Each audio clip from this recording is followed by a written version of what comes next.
अस्सलाम वालेकुम नाजरीन, उम्मीद है आप लोग खैरियत से होंगे। नाजरीन, ये क्या मसला है कि मैं एक दिन छुट्टी पर जाऊँ ना तो मेरी गैर मौजूदगी में ईरान और अमेरिका की जंग शुरू हो जाती है। अभी भी हो गई है, लेकिन मुझे लगता है कि ऐसा भी होना है कि मैं छुट्टी पर नहीं भी होना और ये जंग फिर शुरू हो जानी है। ऐसे लगता है कि जैसे ना अब इसका एक साइकिल बन गया है कि ये वार साइकिल है, पीस साइकिल है। जैसे होता है ना, मौसम आते हैं तो हम अगर कोई मौसम ज़रा कोई एक लंबा हो जाए तो हमें उस टाइम भी हम जो है एक नोट करते हैं कि यार इस दफ़ा तो सर्दियाँ लंबी हो गई हैं या गर्मियाँ लंबी हो गई हैं या बारिशें लंबी हो गई हैं, बरसात का मौसम। तो अब इधर भी कुछ इसी तरह है कि कोई देर ठुक ठक ना होवे ना तो सन लगता है कि जिमें कुछ हमारी ज़िंदगी में कोई प्रॉब्लम चल रहा है। ये बड़ी अनफॉर्चुनेट बात है, लेकिन I don't take pride in reminding you. मैंने आपको ये एक बात पहले भी कर रहा था कि मुझे ये पीस प्रोसेस बड़ा फ्रेजाइल लगता है। और एक तो ये है कि दोनों साइडों की अना काफ़ी ज़्यादा है, और अना से ज़्यादा आप समझें कि उनकी एक जो सियासी तकाज़े हैं वो ऐसे हैं कि जिसमें उन्होंने अपनी डोमेस्टिक ऑडियंस को अपीज़ करने के लिए, उनको ये बताने के लिए कि मैं होते हैं, हमारा हाथ जो है ना ऊपर है, वो उसके लिए कुछ ना कुछ उन्होंने कुछ करना होता है। इस तरह की जो जलती पर तेल का काम है वो ट्रंप पहले करता है। ईरान की फिर मजबूरी होती है, उन्होंने जवाब देना है। फिर उन पर ईरान की क़्यादत पर एक ये भी प्रेशर है कि तुसी अपना लीडर भी मरवा लिया है और तुसी उन्होंने मुज़ाकरात भी कर रहे हो, तो ये उन पर एक और प्रेशर है। तो लिहाजा इस तरह की एडवर्सेरियल जब एक्सचेंजेस होते हैं तो वो दोबारा से बमबारी पर मुंतज होते हैं। वो अभी भी हुआ है। आज मैं देख रहा था कि जो ईरानी वज़ीर ख़ारजा उन्होंने फ़ील्ड मार्शल आसम मुनीर से रब्ता किया है, इसी वाले से बात की है। तो हम क्या कर सकते हैं? हम तो दोनों साइडों का तरला कर सकते हैं। हम ना किसी एक को रोक सकते हैं, हमारी कोई ऐसी कैपेसिटी नहीं है, और कोई भी नहीं रोक सकता। तरले हो सकते हैं। चलो, यानी कि साडा इस तरह ही एक दुकान चलती रहेगी जो एक मुसालियत की दुकान है। और बल्कि जो दूसरे मीडिएटर ने कतर वाले, उनका शिप जो है उस पर भी ईरान ने अटैक किया है। ईरान के भी वैसे कमाल हैं, कोई जो बंदा दरमियान में सुलह कराने वाला है उन्होंने भी नहीं छोड़ते, उन पर भी कुछ ना कुछ हो जाता है। तो चलें, हम क्या कर सकते हैं। कुछ ख़बरें पाकिस्तान की, इतना हम जो है बाहर कोई डिस्कस करते रहते हैं। हाँ, बल्कि सरदार अख्तर मेंगल साहब से शुरू करते हैं। ये लीडर हैं बलूचिस्तान नेशनल पार्टी के। उन्होंने 2024 में रिज़ाइन कर दिया था। फिर जो है लोगों ने कहा जी कि रिज़ाइन तो इन्होंने किया है, तनख्वाह तो इनको मिल रही है, तनख्वाह उनके अकाउंट में जा रही थी। और अभी जो लेटेस्ट डेवलपमेंट है वो ये कि उन्होंने 78,92,000 का एक चेक भेजा है कि जनाब ए थोड़े मैं मुँह ते मारना है, जी तनख्वाह है मेरी 2024 से ऑनवर्ड, ये लो। और अब यह है कि इस पर दो तरह की राय हैं। कुछ लोग आते हैं जी इन्ना वास्ते है किड़े पैसे ने जी 78 लाख। अच्छा, यानी कि हो सकता है कि अख्तर मेंगल के लिए ज़्यादा पैसे ना हों, लेकिन कोई इतने कम पैसे भी नहीं है। और दूसरा, मुझे दुनिया में या जिंदगी अपनी ज़िंदगी में कोई ऐसा बंदा नहीं मिला कि जिसकी, यानी कि जिसको पैसों की अब ज़रूरत ना हो। जो बंदा जिधर भी है उसके पास जितना भी पैसा है ना, वो मज़ीद पैसे की तलाश में है। दूसरे नुआते नहीं ना राज नहीं होता। अच्छा, मेरे सामने कोई कहे मैं ना थोड़ा राज्य हो गया ठीक है, ये नहीं हो रहा, किसी का नहीं राज्य हो रहा जनाब।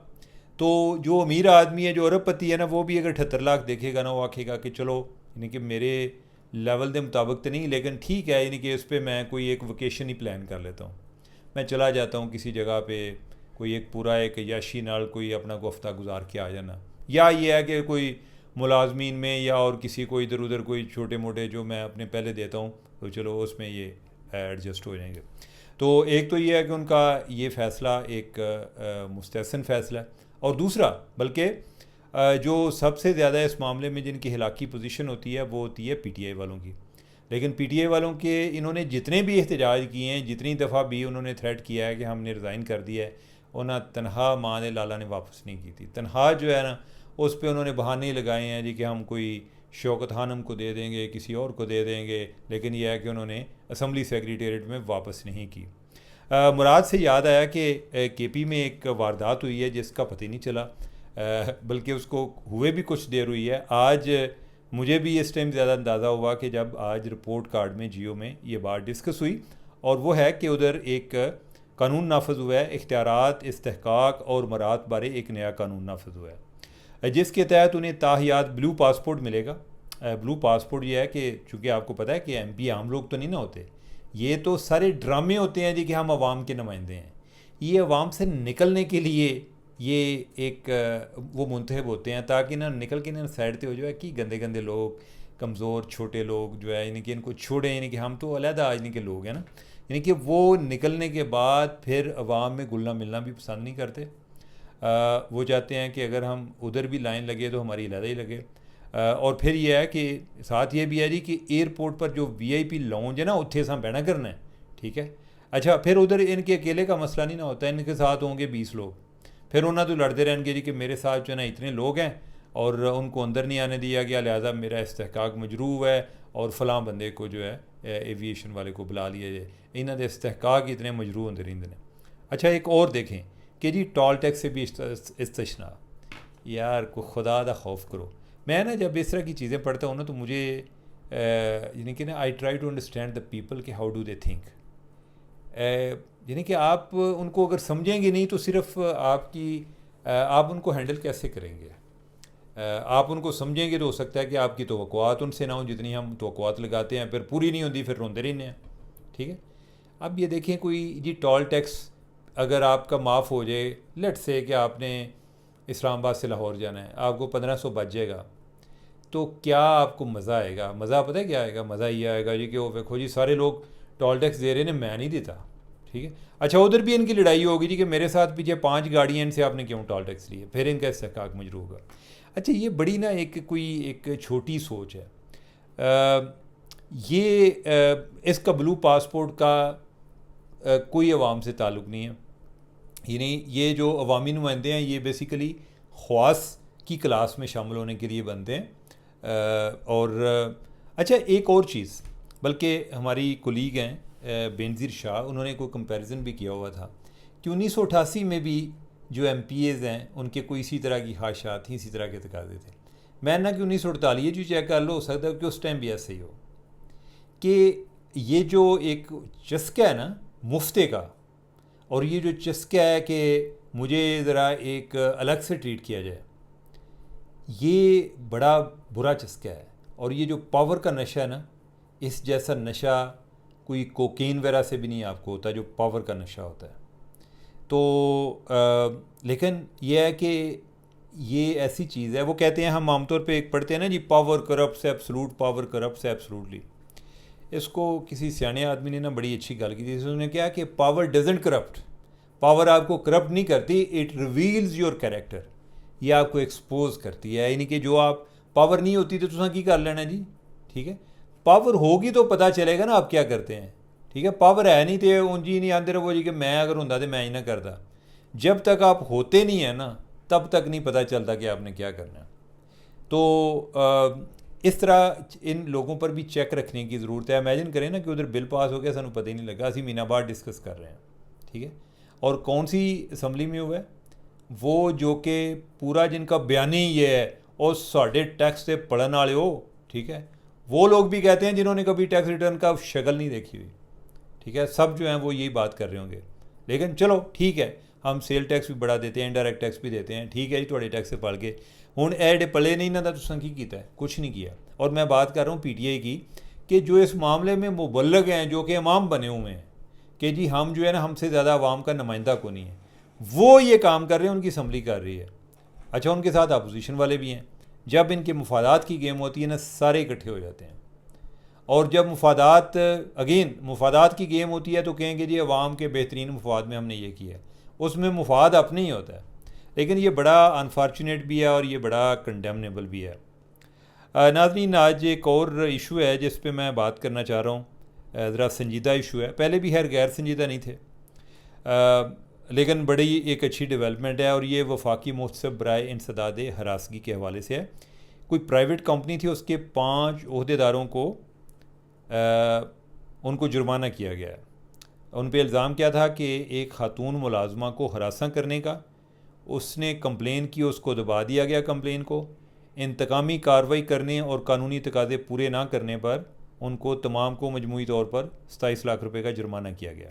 अब यह है कि 27 लाख रुपया कोई इनके लिए शायद बड़ी अमाउंट ना हो, मुझे ये नहीं आइडिया कि ये किस लेवल के लोग हैं, लेकिन ओवरऑल ये एक अच्छी डेवलपमेंट है।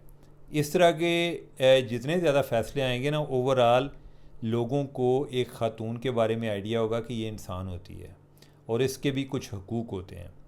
ये जो हर चीज़ का ठेका मर्दों के पास है ना, उन्होंने ये भी तय करना है कि ख़वातीन के लिए इनको खाना क्या चाहिए, इनको पीना क्या चाहिए, इन्हें पहनना क्या चाहिए, इन्हें सोचना कैसे चाहिए, इनकी कौन सी ज़रूरियात जो हैं वो गैर ज़रूरी हैं और कौन सी ज़रूरियात जो हैं वो ज़रूरी हैं, कोई ज़रूरत के ज़ुमरे में आती हैं। तो ये ठेका अब फिर उसके बाद उन्होंने इनके ये भी तय कर लिया कि इसके जिस्म के साथ क्या करना है ये भी मर्द ने तय करना है। तो लोग इस चीज़ को फ़ील नहीं करते। और आप कभी यानी आई डोंट नो कि how should I explain it, लेकिन यह है कि जो कमज़ोर होते हैं ना, हम आमतौर पे कहते हैं औरत जो है यानी कि उसकी ऑब्जर्वेशन ज़्यादा होती है। कोई भी चीज़ जो वीक होती है ना, वो अपनी सराउंडिंग को ज़्यादा जज करती है कि मेरी सराउंडिंग में क्या हो रहा है, उसकी छठी एज जो है वो ज़्यादा तेज़ होती है। और मर्द जो हैं यानी कि वो औरत को फॉर ग्रांटेड लेते हैं। कोई बीबी उनके साथ हंस के बात कर ले, वो समझ देने के जनाब कोई दो बंदे जा रहे हो ना, तो कोई औरत उनके साथ रहा कोई तमीज़ से बात कर ले, तो दूसरे जाके देखेंगे आखेंगे तेरे भराल वेख के तो वेखिए वो सी ठीक है। तो इधर भी जो है ना कोई मामला कोई इसी तरह का था जी कि उन्होंने अपने फ़ैसले में लिखा है कि खुश हलाकी को रजामंदी तस्वर ना किया जाए। शिकायत में ताहीर इंसाफ की राह में रुकावट नहीं बननी चाहिए। ये बहुत सारी औरतों की शिकायत है, मैं कई को ज़ाती तौर पर भी जानता हूँ। और फिर यह है कि जो मैंने मर्दों की बात की है, मसला ये है कि ओवरऑल एक की पोजीशंस पे मर्द ज़्यादा है। तो मर्द जो है वो औरत के मसाइल को उस तरह से समझते नहीं है जिस तरह औरत समझती है। तो बाज़ इंक्वायरीज़ जाती हैं तो मर्दों के पास जाती हैं, उधर जो है वो दूसरा मर्द आ जाता है जो कि उस केस में मुलज़म होता है। वो आंदा सर तो पता है इन्हें मेरा जीना हराम करता है, ये है वो है। वो कि ह्यूमैनिटेरियन ग्राउंड पे खुद कोई ना कोई अपना मर्द कोलीग जो है उससे कह के उससे फेवर ले लेता है। तो ये सिलसिला बंद होना चाहिए। नाजरीन, अमेरिका में ना एक कानून है, ये मसला सिर्फ हमारे यहाँ नहीं है, ये जिधर से कवानीन बनते आए ना ये वेस्ट से बनते आए हैं। उधर इतनी आज़ादी होने के बावजूद जो है ना कोई चवलां बज रही होंगी ना, तो उसके लिए उन्होंने फिर कानून बनाए हैं कि ये नहीं कि तू मर्द को औरत को देख के तो जनाब उन्होंने हमें बिल्कुल ही जिमें एक तुसी यानी अपने आप से कंट्रोल ही ना रहे। तो उसके लिए उन्होंने कवानीन बनाए हैं हरासमेंट के। तो उसने उन कवानीन ने इंसानों को, मर्दों को ज़्यादा कंट्रोल किया हुआ है। सो मच कि अमेरिका में तो ये भी कानून है कि एक कंपनी में एक बॉस अपनी सबॉर्डिनेट के साथ अफेयर नहीं रख सकता। आप ये नहीं कह सकते जी क्या कंसेंट का कैसे पता चलता है जब आपकी पावर लेवल पे इनइक्वालिटी हो। वो आपकी सबॉर्डिनेट है, वो अगर आपके साथ आपके डिज़ायर को ओबे नहीं करेगी तो उसको अपनी जॉब की फ़िक्र है। फिर उसको दूसरा ये फ़िक्र है कि मैं अगर किसी को बताऊंगी तो लोग मानेंगे नहीं। घर वालों के ऊपर एक अलहदा से उन पर एक स्टिग्मा लगा होगा। फैमिली में ये होगा जी कि तेनों की लोड़ है, तेनों पहले मना किया सी कि जॉब ना कर। तो औरत को बड़े सोशल प्रेशर होते हैं, तो वो बाज़ का तो उसकी जो रेजिस्टेंस की कास्ट है ना वो भी बहुत ज़्यादा होती है। तो एक तो इस बारे में कवानीन सख्त होने चाहिए। मैं ये नहीं कहता कि सारी औरतें बिल्कुल ठीक होती हैं। मैं ज़ाती तौर पे आइडिया, मेरा एक दोस्त है यानी कि वो औरतों के ख़िलाफ़ केस जीत के आया हुआ है, लेकिन इसका ये मतलब नहीं है कि ज़्यादातर वाक़यात में ऐसा होता है। ज़्यादातर वाक़यात में मर्द जो है वो कसूरवार होता है। तो जो भी होता है, लेकिन यह है कि ओवरऑल इस अदारे को ज़्यादा मुतहर्रिक करने की ज़रूरत है। इस हवाले से कंप्लेंट ज़्यादा होती हैं। आप इमेजिन करें कि इस तरह के मामलात पे आए दिन अगर कोई ख़बरें आएँ जी कि फ़लाँ फैसला हुआ है, फ़लाँ हुआ है, तो मर्द हज़रात नूं भी कन्न हो जाएंगे। तो ये एक वेलकम डिसीजन है और ये बड़ा एक काबिल इस्ताइश है। ओवरऑल इस तरह से औरतों को तहफ़्फ़ुज़ भी मिलेगा। ये कोई मसला सिर्फ़ मुलाजमत तक महदूद नहीं है। कई लोगों का ख्याल होता है जी कि औरतों को जॉब नहीं करनी चाहिए, हालांकि उन्होंने घर बैठिया भी कोई है नहीं कि कोई बड़ी इज्जत दे रहे होंगे ने। यानी कि जो एक फ़ाइनेंशियल पावर है ना, इससे बड़ी पावर नहीं होती। जिसकी जेब में पैसा नहीं होता उसके पास डिसीजन पावर नहीं होती। तो वो फिर औरत जो है वो जितनी डिपेंडेंट होती है ना उसको उस तरह से इज़्ज़त मिलती है। वो फिर चाहती है कि मैं भी ख़ुद मुख्तार हूँ, मैं एक तो कोई अपनी जॉब करूँगी, उसमें एक कॉन्फिडेंस भी आता है। वो एक तरह से वो अपने खामद का एक हाथ भी बटा रही होती है। खामद अगर ना भी हो तो अकेले वो इंडिपेंडेंटली भी रह लेती है। तो लिहाजा कोई ये चीज़ें जी कि उन्होंने जॉब नहीं करनी चाहिए थी, ये मसले का हल नहीं है। जब औरतें जॉब नहीं करती थीं या जो अभी तक नहीं कर रही, वो घर में कोई डोमेस्टिक अब्यूज़ के वाक़यात उधर भी हो रहे हैं, ठीक है। तो लिहाजा ये बहाना ना बनाया करें ये सब बहाने हैं औरत को सप्रेस करने के, और ये बहाने किसी लिहाज से काबिल कबूल नहीं है। तो नाजरीन, आज प्रोग्राम का अख्ताम इधर ही करते हैं। मुझे दें इजाज़त। अल्लाह हाफिज़।